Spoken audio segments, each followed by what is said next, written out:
Hello students, so let us understand the next step in this, that is gain. Like in the last session we understood sacrifice, so it's time to understand the gain, which is reverse to sacrifice. Gain means you are getting something more. So the new situation is better than the earlier. So the formula of gain is new share minus old share. Means in the new situation, we are getting it something more than the earlier situation. Fine? So let's try to understand this in a question. See, questions would have been the similar. अब gain के question को calculate करें या sacrifice वाला calculate करें. Question का format तो वही एक सा ही रहता है कि पुराना रेशियो ये था, नया वाला ये है. So all you have to do is to find. Okay? So Dhruvil, Gopi and Mukund are the partners in a partnership firm. Their profit and loss sharing ratio is 1:1:1. Partners have decided to change the profit and loss sharing ratio in future to 1:2:3. Calculate the gain. ठीक है, procedure तो वही रहेगा. हमारे पास दोनों ratio है, old है new है, और गेन की फॉर्मूला को हम अप्लाई करेंगे. माने अगले वाले मेथड में हमने क्या किया था, ओल्ड में से न्यू को सब्ट्रैक्ट किया था, अब न्यू में से ओल्ड को सब्ट्रैक्ट करेंगे. और उसी तरीके का कंक्लूजन रहेगा. If your answer is negative, that will be opposite, that is sacrifice. If your answer is positive, that's actual gain. ठीक है, so let us start with this. So here we have the question, right? Partners Dhruvil, Gopi and Mukund. The old ratio is 1:1:1. It's equal. And new ratio is 1:2:3. So it's 1/6, 2/6, 3/6. Right? So we have both the ratios. Now by applying gain formula of gain is equal to new share minus old share. Right? So partner wise if we work, okay, first partner, that is Dhruvil.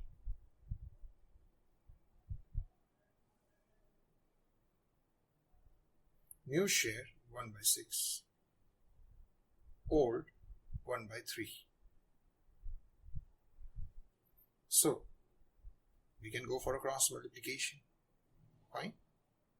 6 3s are 18. Then 3 1s are 3 and 6 1s are 6. So the answer is going to be -3 divided by 18. Now answer comes in minus.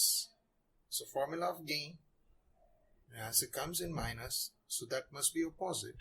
So it will be known as sacrifice. ठीक है, माने ध्रुविल जो है वो sacrifice कर रहा है, उसकी नई सिचुएशन है, उससे पहले वाली सिचुएशन ज्यादा बेहतर थी. The earlier situation was better. Right? Let's go for Gopi. Gopi क्या करती है? Let's C.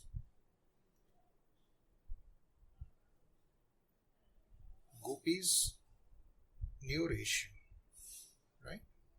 Well, the formula new is 2/6 for Gopi. New, and the old is 1/3. So again it's 16, 3 2s are 6, 6 1s are 6, maintaining the same sign. It's going to be 0/18. So we can say there is no change. No change. माने there's neither sacrifice nor gain. Right? तो गोपी को कोई फर्क ही नहीं पड़ा.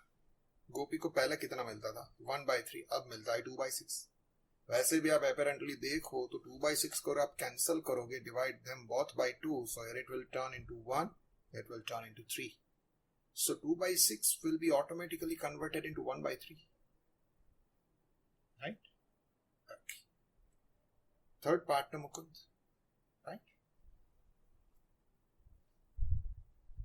Now Mukund की ओर से देखें तो क्या हो रहा है. मुकुंद का न्यू रेशियो है 3/6, ऑड है उसका 1/3. ठीक है, same procedure, right. 6 3s are 18, 3 3s are 9, 6 1s are 6, and maintaining the same sign. तो अब आंसर आएगा 3/18. Now you can see it is gain. Formula gain की है और आंसर पॉजिटिव आ रहा है. That means it must be gain. Formula gain की है और आंसर नेगेटिव आ रहा है. That means it is sacrifice. दोनों को कंपेयर करें. ठीक है. So gain is equal to sacrifice. Sacrifice is equal to gain. कुछ इस तरह. Fine.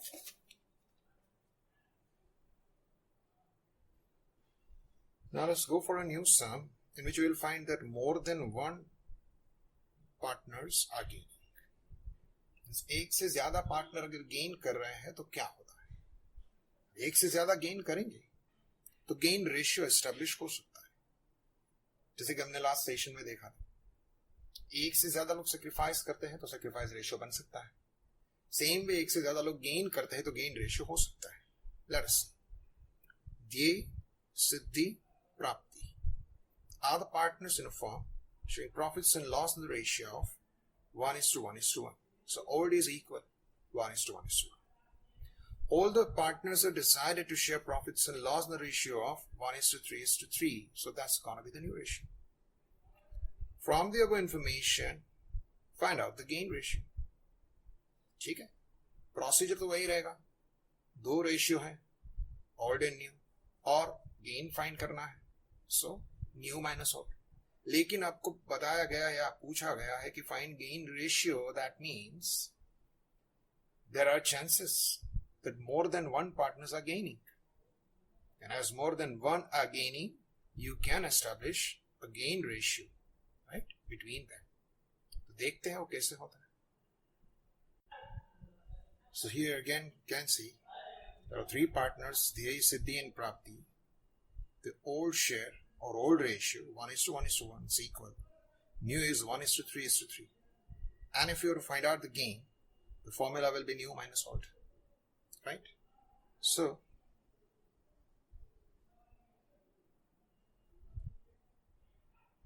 Dhyay, his new share 1/7.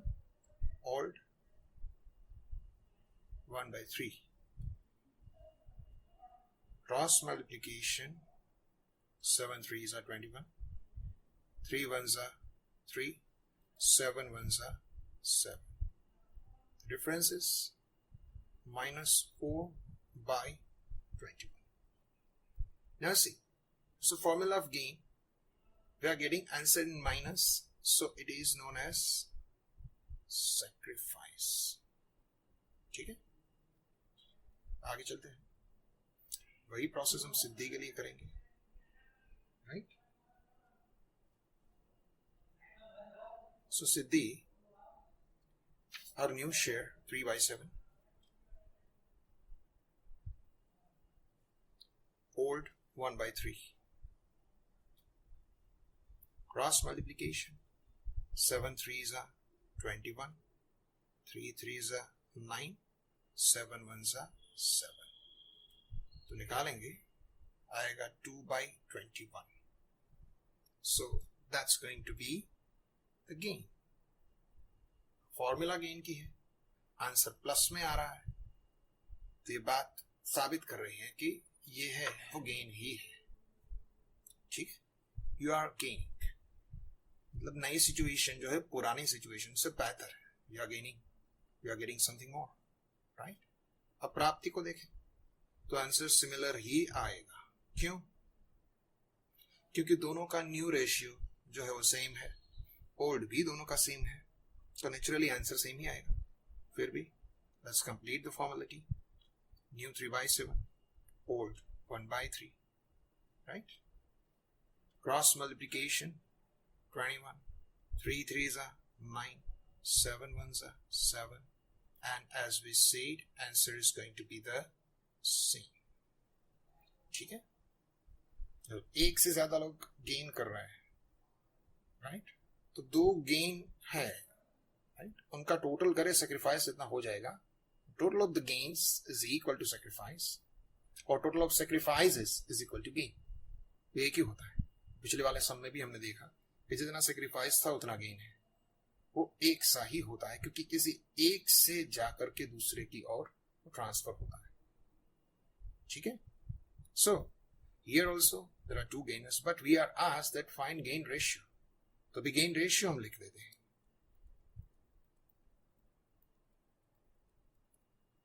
Between two, कौन से दो पार्टनर को गेन हो रहा है? दैट इज सिद्धि एंड प्राप्ति.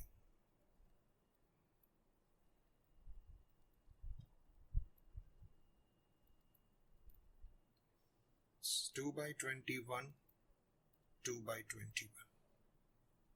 तो दोनों का डिनोमिनेटर एक सा है, so you can remove the denominator, right? So gain ratio is going to be 2:2, या फिर बोले 1:1, right? So if you are asked a question, find the gain ratio, you have to show this procedure कि gain ratio इतना है. ठीक है? Just to complete this. Right? So as far as your sums related to gain and sacrifices, right, we have done. Okay. Now here, the next step comes in this, that is to understand the difference between, as well as to go for another step of evaluation. So first of all, let's understand, after learning the practicals, the exactly difference between. So after learning the practical, you can easily think about the theory part. That is difference between sacrifice ratio and gain ratio. If they ask us the theory, you should be knowing it, right? The meaning दोनों का देखें. So old partners giving their profit share in favor of the new partner, or change in the existing partner's profit sharing ratio due to reconstruction of a partnership firm, where any partners gives its profit share in favor of the other partner is called sacrifice. हमारा reconstruction की वजह से कोई partner अपना कुछ share किसी और partner की फेवर में ट्रांसफर करता है, तो वो खुद कुछ गवाता है. वो कुछ गवाता है माने वो सेक्रीफाइस कर रहा है. That's the meaning of sacrifice.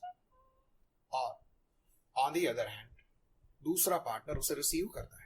So share of retiring partners received by existing partner, or change in the existing partner's profit sharing ratio, where some partners sacrifices received by existing partner is called a gain ratio. माने कोई partner दूसरे partners के पास से कुछ profit ratio receive कर रहा है, इधर ड्यू टू रिटायरमेंट और due to XYZ reason change in P&L ratio, तो उसके लिए वो गेन बनता है कि पहले मुझे कम मिल रहा था, अब ज्यादा मिल रहा है. ठीक है. So when it is computed, so the time of admission of a new partner and reconstruction of partnership firm, sacrifice ratio of old partner is computed. Especially admission के वक्त होता है. No doubt change in P&L ratio में भी होता है, जैसा हमने इस चैप्टर में देखा. और ये जो है gain, वो कब आता है? So normally it is the time of retirement or death. So the time of retirement of a partner and at the time of reconstruction of partnership firm, gaining ratio of existing partner is formed. So दो situation यहाँ पर भी है. ठीक है. लेकिन gain वाली situation वो ज्यादातर या तो रिटायरमेंट की होती, रिटायरमेंट और डेथ, या फिर रिकंस्ट्रक्शन जो भी हमने किया. ठीक है. रिकंस्ट्रक्शन जो दोनों में जाएगा. Due to reconstruction there is profit and there is gain, there is sacrifice. It's possible. एक गेन करता है, दूसरा सेक्रीफाइस करता ही है. So reconstruction is common between, but two uncommon things are, here you will find admission and here you will find retirement. There's a difference between. तो gain जो है अगर वो देखे तो रिटायरमेंट में ज्यादा होता है, और सेक्रीफाइस जो देखे नॉर्मली एडमिशन में होता है, क्योंकि कोई नया पार्टनर एडमिट हो रहा है तो आपको अपने में से उन्हें कुछ देना है, तभी वो आएगा, और उसके आने से आप कुछ गवाएंगे. It's normal. और फॉर्मूला को देखिए तो रिवर्स फॉर्मूला है. यहाँ पे यह एक assumption है कि पहले वाली सिचुएशन बेटर थी, the earlier situation is better. So sacrifice is equal to old minus new. और यहाँ पे वो बात है कि अब की situation, new situation is better, so new minus old. Right? Now why is it to be found? Sacrifice ratio is found to distribute the goodwill which is brought in a new partner in for his share and to give by adjustment of goodwill at the time of reconstruction of a partnership. ये क्यों हम find कर रहे हैं? Normally situation is admission, ठीक है, तो उसमें क्या होता है कि नया पार्टनर जो है उसे दो चीजें लानी है, एक उसे लाना है कैपिटल और दूसरा लाना है गुडविल. राइट? कोई भी आपका पार्टनर बनता है वो दो जगह पे शेयर करता है, एक आपकी प्रॉपर्टीज, आपकी एसेट को शेयर करेगा, दूसरा आपके प्रॉफिट को भी शेयर करेगा. तो जब आपकी एसेट या प्रॉपर्टी शेयर कर रहा है उसके लिए उसे जो देना है उसे हम कैपिटल बोलेंगे, और वो आपका प्रॉफिट शेयर करेगा उसके लिए उसे जो देना है उसे हम बोलेंगे गुडविल. ठीक है? So how much is he supposed to bring in as a part of goodwill? That is required to be find out, and for that sacrifice is needed. बिल्कुल उसका उल्टा आप सोचे तो gain.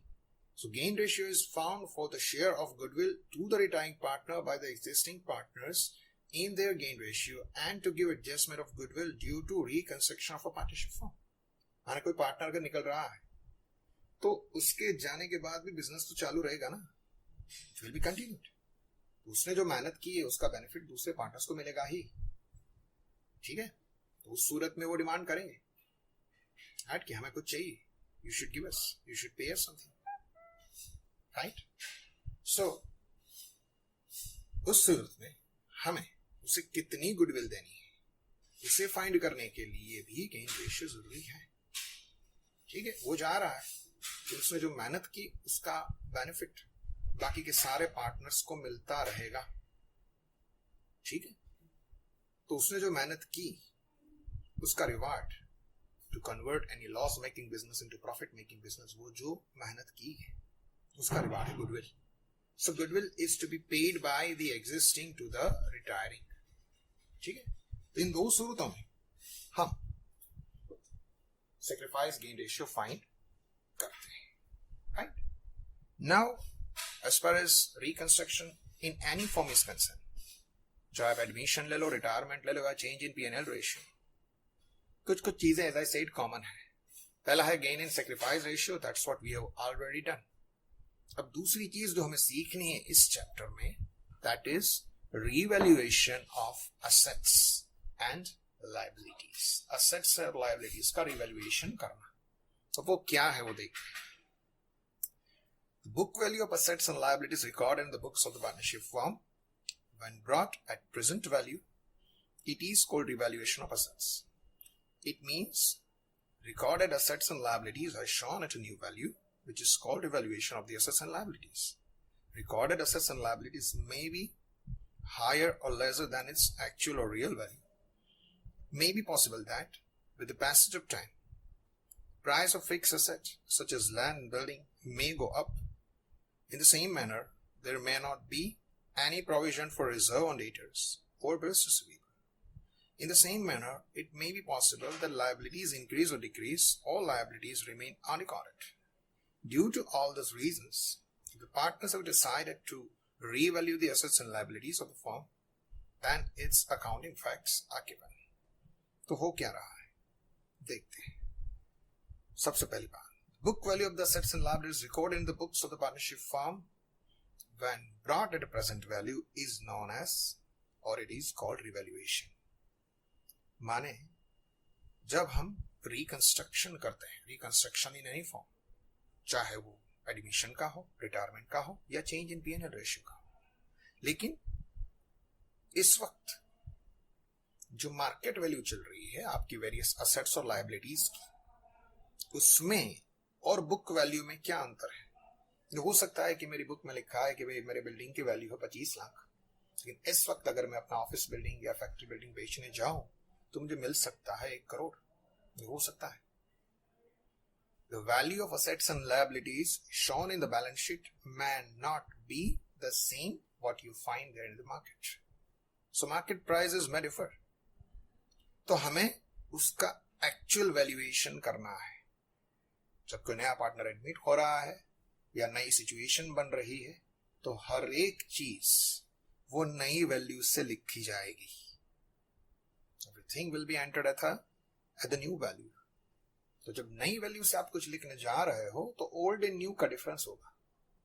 अब ओल्ड एंड न्यू का difference माने book में, बैलेंस शीट में आपकी मशीनरी, फर्नीचर, बिल्डिंग जो भी है उनकी क्या वैल्यू दी गई है और एक्चुअली मार्केट में क्या वैल्यू है. राइट. तो उन दोनों का डिफरेंस हम निकालेंगे और वो जो डिफरेंस हम निकालेंगे उसको हम बोलेंगे revaluation. Right. So it is something revaluation. आप उनको फिर से वैल्यूएट कर रहे हैं. राइट. नए सिरे से उसको लिख रहे हैं. तो उस तरीके से अगर हम देखें तो उस रिवैल्यूएशन से दो चीजें हो सकती है, या तो वो इंक्रीज होगा या डिक्रीज होगा. अब उसमें कोई चेंज ही नहीं हुआ है, no change, then no change is not the change at all. तो उसको तो हमें कंसीडर ही नहीं करना है. तो दो चीजें मैं कंसीडर करनी है, या तो उसमें कुछ इंक्रीज होगा असेट्स और लायबिलिटीज दोनों में, या फिर उनमें कुछ डिक्रीज हो सकता है. अब जो भी होगा उसका अल्टीमेट इफेक्ट क्या आएगा. So the ultimate effect will be recorded in form of account. हमें अकाउंट में उसकी इफेक्ट लिखनी है. What's gonna happen if the value of the assets increases और decreases. What's gonna happen value of the liabilities increases और decreases. Increase होती है तो क्या होता है, डिक्रीज होती है तो क्या होता है. सिर्फ एक ही कंक्लूजन निकालना है, उससे प्रॉफिट बढ़ेगा या कम होगा. You have to consider it like that. अब जरा सोचिए सिचुएशन को प्रैक्टिकली. वो सिचुएशन से आपको प्रॉफिट हो रहा है या नहीं हो रहा है, माने आपको बेनिफिशियरी है या नहीं. Right. Now I just said कि दो ही चीजें हो सकती है, या तो उससे प्रॉफिट होगा या तो उससे लॉस होगा. अब जरा सोचिए, अगर मेरे पास बिल्डिंग है या इन्वेस्टमेंट है, जैसे कोई भी प्रॉपर्टी है, उसकी वैल्यू बढ़ती है तो क्या उससे मुझे फायदा होता है या नुकसान होता है. ठीक है. इस तरीके से सोचे तो क्लियरली दिख रहा है कि भाई मेरे असेट्स की वैल्यू बढ़ती है तो मेरे लिए फायदा है. It's a gain, it's a profit. पहले मेरे मकान या बिल्डिंग की वैल्यू 25 लाख थी, अब 50 हुई, 75 हुई, 1 करोड़ हुआ, तो फायदा ही हुआ ना. मैंने शेयर में इन्वेस्टमेंट किया था, उस शेयर इन्वेस्टमेंट का जो मेरा इन्वेस्टमेंट था सिर्फ 50,000 का था, और आज उस शेयर को मैं बेचने जाऊं तो 50,000 के बजाय मुझे 75,000 मिल रहे हैं. I am receiving 75,000. तो फायदा ही हुआ ना. तो इस तरीके से अगर अपन सोचे कि इससे फायदा हो रहा है या नुकसान हो रहा है. Right. You to visualise, you to be there and you to understand. जैसे वो आपकी खुद की प्रॉपर्टी है, जैसे आपकी खुद की लायबिलिटी है, आपकी खुद की बिजनेस की, तो उससे क्या होगा, उस तरीके से अगर आप सोचेंगे तो बहुत ही आसानी से एक्सेप्टेबल रहेगा. तो ये सारी सिचुएशन उन्होंने लिखी है.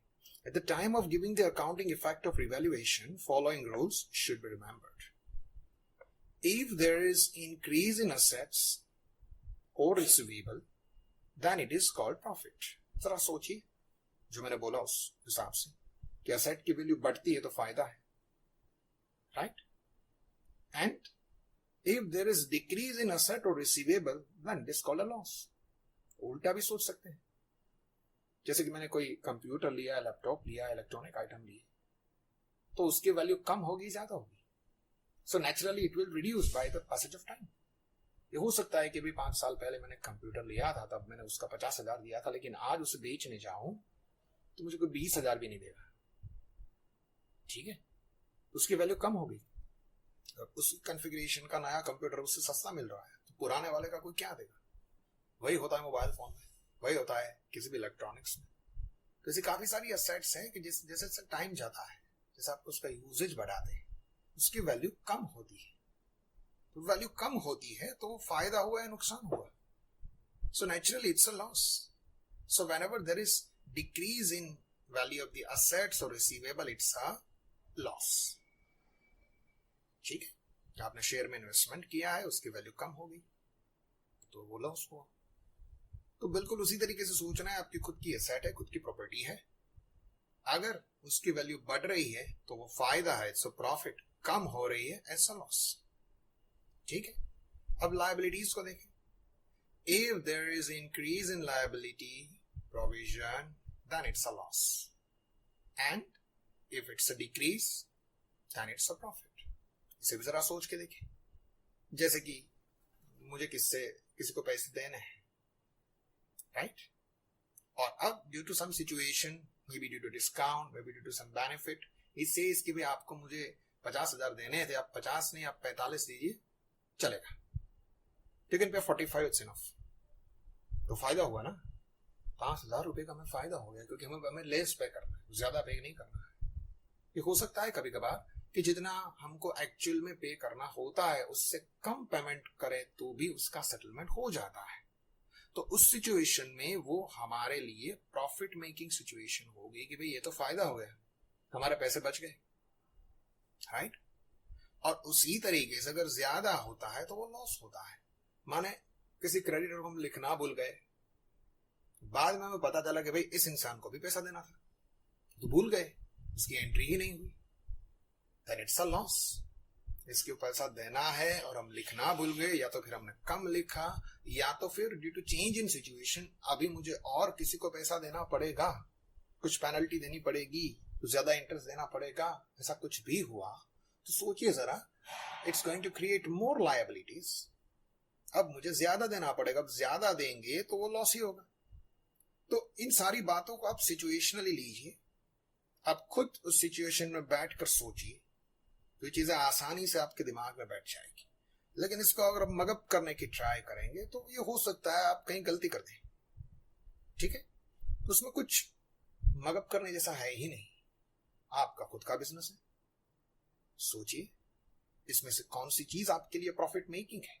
अगर आप उस जगह पे हैं, राइट, जिस सिचुएशन की ये बात कर रहे हैं, तो आपको अपने आप समझ में आ जाएगा that it's a profit or it's a loss, right?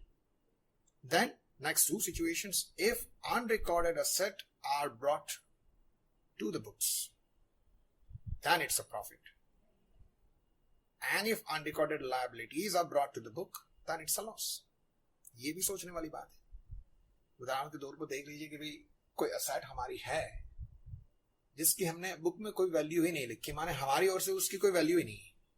There are chances that there is no value of that asset. कोई पुराना फर्नीचर है हमारा और उस पुराने फर्नीचर की वैल्यू हमारी ओर से देखे तो कुछ नहीं है, राइट? और उस हिसाब से देखकर हमने उसको बुक में से निकाल दिया। लेकिन जब उस सारी एसेट्स का हम रीवैल्यूएशन करे तब हमें पता चला कि भाई इस पुराने वाले टेबल की या फर्नीचर की तो बहुत वैल्यू है, क्योंकि ये ओरिजिनल किसी अच्छे से वुड से, साग से बना हुआ है कि जिसकी बहुत बड़ी वैल्यू है, मार्केट में लोग इसके काफी सारे पैसे देने को राजी हैं। तो जो चीज हमारी ओर से, हमारे एंगल से एक जमाने में वैल्यूलेस थी, आज उसका बहुत दाम आ रहा है। कोई ऐसा शेयर या स्टॉक जिसकी वैल्यू बिल्कुल डाउन हो चुकी थी, जिसको हमने बुक में से निकाल दिया कि भाई अभी शेयर का दाम 1 या 2 रुपया रह गया है और इसमें से कुछ मिलने वाला है नहीं, so we have written off, book में से उसको निकाल ही दिया। और सिचुएशन बदली, उस कंपनी को किसी ने टेक ओवर कर लिया, किसी बड़ी कंपनी ने, और यकायक उस शेयर के दाम बहुत ही बढ़ने लगे। तो जो असेट को हमने बुक में से निकाल दिया, फिर से हम बुक में उसको लाएंगे, क्योंकि तो अच्छी बात है। The thing which you didn't consider as an asset which you have written off from the book, now that you have to bring in a book, उसको आप बुक में ला रहे हैं, तो वो प्रॉफिट मेकिंग सिचुएशन हुई ना, कि इसको हमने गिना ही नहीं था और वो असेट बन के सामने आ गई। तो अब क्या करेंगे? तो लिख लीजिए उसे एज प्रॉफिट, ठीक है? और उससे उल्टी बात हो जाए कि किसी लायबिलिटी कोई टाइप की थी जो हम देना ही भूल गए थे, जो हमें पता चला, ड्रॉर खोला तो निकला, पता चला कि भाई गवर्नमेंट का कुछ टैक्स हमें पे करना था, वो भूल गए। किसी इंसान को ये बिल देना था, वो बिल कहीं छूट गया था, कहीं फाइल के नीचे दब गया था, बिल निकला और पता चला कि 25,000 तो मुझे देने थे किसी को, और उस पर्टिकुलर पार्टी के 25,000 देना मैं अपने बुक में लिखना ही भूल गया। I forgot to write this bill in a book. हो सकता है हम इंसान हैं, तो कोई लायबिलिटी अगर आप लिखना ही भूल गए हो और अचानक से वो सामने आ जाए तो क्या होगा? इज इट अ प्रॉफिट और लॉस?